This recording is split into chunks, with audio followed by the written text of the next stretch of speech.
Once again, I welcome back to our channel. Hi, this is Vivek Mishra and you are watching VK Mishra's video. Actually, in my previous lecture, I have already taught how to identify subject, verb, object in sentences. If you have not seen my previous lecture, then I will suggest you guys, please visit and watch this session, be carefully. After that, you can take more advantage through this video. That's why I am telling you. So actually today's class we are going to cover rule of auxiliary verb. And rule of auxiliary verb, if you learn, then you can learn so easily sentence making process. And after sentence making process, you can speak, you can deliver your speech in English. That's why I am telling you guys. So let's start the class.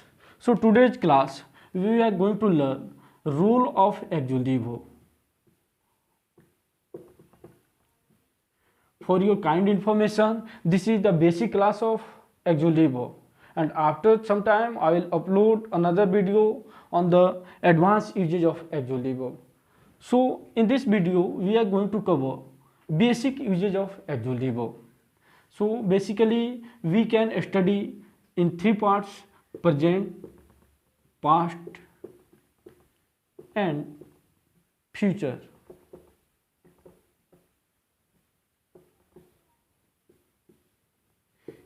दोस्तों इसको हम लोग तीन group में पढ़ सकते हैं, present, past और फ्यूचर में।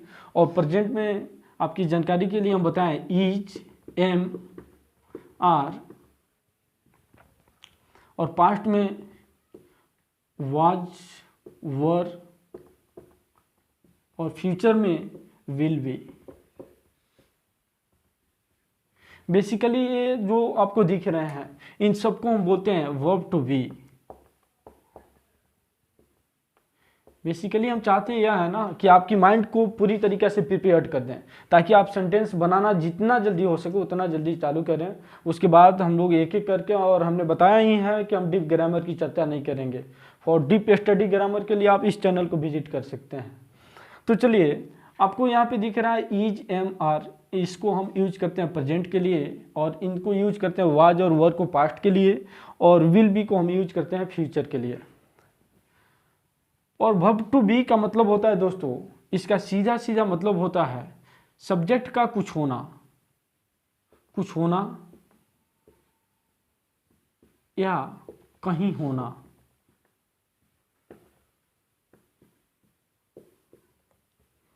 और हमने पिछले क्लास में बताया हुआ है कि किसी भी सेंटेंस में सब्जेक्ट को आइडेंटिफाई कैसे करें, वर्ब को आइडेंटिफाई कैसे करें, ऑब्जेक्ट को आइडेंटिफाई कैसे करें।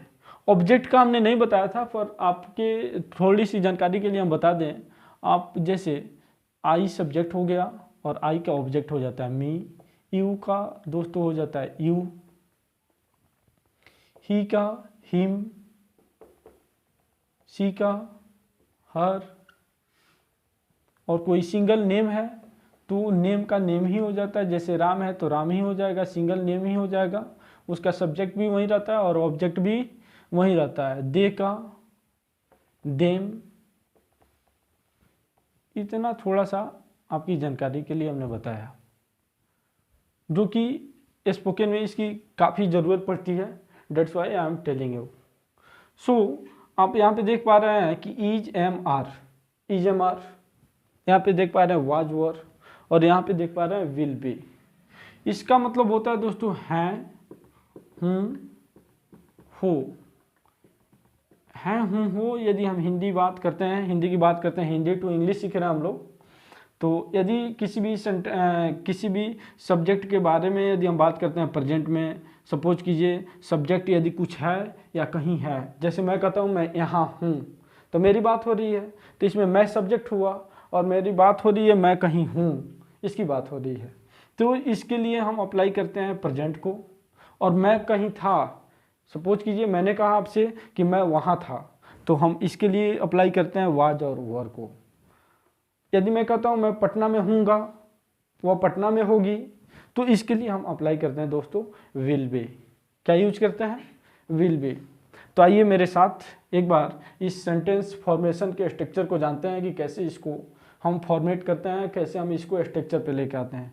तो इसके लिए एक रूल जो होता है subject plus each M R plus other word, इसको हम प्रेजेंट में समझते हैं। क्या समझते हैं दोस्तों? प्रेजेंट समझते हैं। और इससे एक दूसरा स्ट्रक्चर हम क्रिएट कर सकते हैं पास्ट के लिए, subject was were plus other word, इसको हम पास्ट के लिए यूज कर सकते हैं। फ्यूचर के लिए हम यूज कर सकते हैं subject will be plus object, इसको हम फ्यूचर के लिए अप्लाई कर सकते हैं। आप देख रहे हैं कि on the basis of these helping verbs we can make lots of sentences. And क्या करना है आपको? आपको इसके आधार पे सेंटेंस को बनाना है और सेंटेंस बनाकर प्रैक्टिस करना है। समझ रहे हैं ना बात? तो आपको दिख रहा है प्रेजेंट के लिए, जैसे मैं बोलता हूँ और just feel them I am asking you, मैं यहाँ हूँ, आई एम हियर, मैं वहाँ, बोलो बोलो जल्दी बोलो दोस्तों, मैं वहाँ हूँ, आई एम देयर। ओके, मैं यहाँ था, आई वॉज हियर, मैं वहाँ था, आई वॉज देयर, मैं रवि हूँ, आई एम रवि। और दूसरी बात हम बताएं, मैं नहीं बोलना है केवल, आपकी जानकारी के लिए हम बताएं थोड़ा सा, आई के साथ एम हम यूज करते हैं। थर्ड पर्सन सिंगुलर सब्जेक्ट हमने बताया ही था, सिंगुलर सब्जेक्ट के साथ हम इज का अप्लाई करते हैं, और बाकी सबके साथ जैसे वी यू, इन सब के साथ हम अप्लाई करते हैं आर। आई होप कि आपको इतना बात समझ में आ रहा होगा।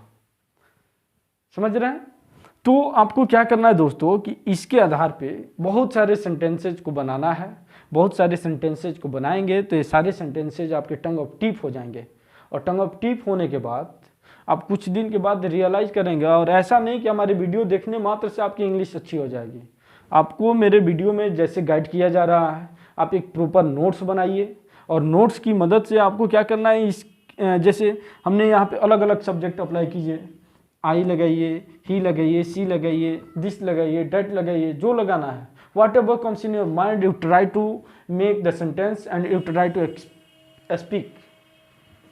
उसके बाद ये सारी सेंटेंसेज आपकी टंग ऑफ टिप हो जाएंगी, और टंग ऑफ टिप हो जाने के बाद आप रियलाइज करेंगे, आपको अपने आप में इम्प्रूवमेंट दिखेगा। जैसे मैं प्रैक्टिस के लिए कुछ सेंटेंसेज और बोलता हूँ। सीता यहाँ है, क्या बोलेंगे, क्या बोलेंगे, बोलिए बोलिए। ओके, सीता जी है, बहुत अच्छा बोल रहे हैं। चलिए, सीता वहाँ थी, सीता वाज देयर, बहुत अच्छा जा रहे हैं। मैं पटना हूँगा, I will be in Patna. आप पटना होंगे, you will be in Patna. आप डॉक्टर होंगे, you will be a doctor. Very good, बहुत अच्छा बोल रहे हैं Rakesh, Mohan, Sohan. Okay, very good. और आज की क्लास में हमने सीखा क्या दोस्तों कि role of auxiliary verb. Auxiliary verb की मदद से बहुत सारे सेंटेंसेज को हम बना सकते हैं, और 10 मिनट के वीडियो में हम क्या ही बता सकते हैं आपको। तो आपको हम सजेस्ट करेंगे कि इसके अनुसार आप बहुत सारे सेंटेंस बनाने की कोशिश करें। बनाने के साथ साथ आप सेंटेंस बोलने की कोशिश करें।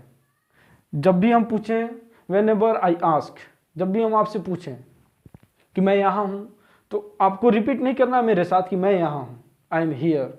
और कुछ दिनों के बाद हमारी जो वीडियो जाएंगी आपके पास, वो 60-40 रेशियो में, इंग्लिश टू हिंदी 60% हम इंग्लिश बोल रहे होंगे उसमें। ये थोड़ी सी आपकी क्या बोलते हैं ना, लिसनिंग पावर जो है डेवलप करने के लिए हम थोड़ी थोड़ी इंग्लिश यूज करते हैं, और धीरे धीरे कुछ दिनों के बाद हम फुली इंग्लिश में वीडियो बनाएंगे और आप आसानी से समझ पाएंगे। तो हमने सीखा, एक बार फिर से रिकैप्चुलेट कराते हैं आपको कि auxiliary verb, role of auxiliary verb. Auxiliary verb को हम लोग 3 ग्रुप में पढ़ सकते हैं, प्रेजेंट, पास्ट और फ्यूचर। प्रेजेंट जो है सेंस देता है हूँ, हो, और इसके लिए अप्लाई करते हैं इज, एम, आर।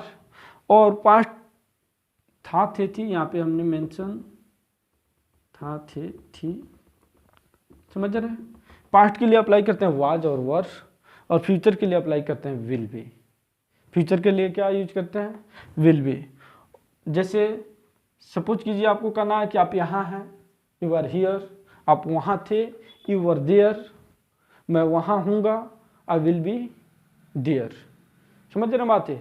तो आपको क्या करना है, एक कॉपी रखना है प्रॉपर इसके लिए, और ये स्ट्रक्चर आपको लेना है, सब्जेक्ट चेंज करते रहना है, वर्ब चेंज करते रहना है, और सब्जेक्ट वर्ब चेंज करते रहेंगे तो आपकी जुबान पे ये सारे यूजेज, कहाँ ईज लगाना है, कहाँ एम लगाना है, कहाँ आर लगाना है, आप आसानी से सीख पाएंगे।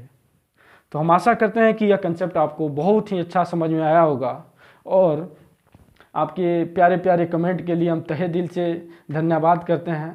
और आप जो प्यार बरसा रहे हैं हम पे, ये हमारे पास इसके लिए कोई शब्द नहीं है, और हम इसके लिए नया है। कुछ दिनों बाद धीरे धीरे आपको बहुत सारा इफेक्ट नज़र आएगा, बहुत सारा नया परिवर्तन नज़र आएगा, जो कि हमको और आपको मिल के करना है। और आसान भी नहीं है और डिफ़िकल्ट भी नहीं है, पर यदि क्रमबद्ध तरीके से हमारे वीडियो के अनुसार यदि आप चलते जाते हैं, सीखते जाते हैं, और जैसे जैसे हमारे द्वारा बताया जा रहा है वैसे वैसे करते जाते हैं, तो डेफिनेटली आप इंग्लिश सीखेंगे। So now the time gets over student, आप दीजिए विदा हमको। Be happy like always, till then bye bye, Tata.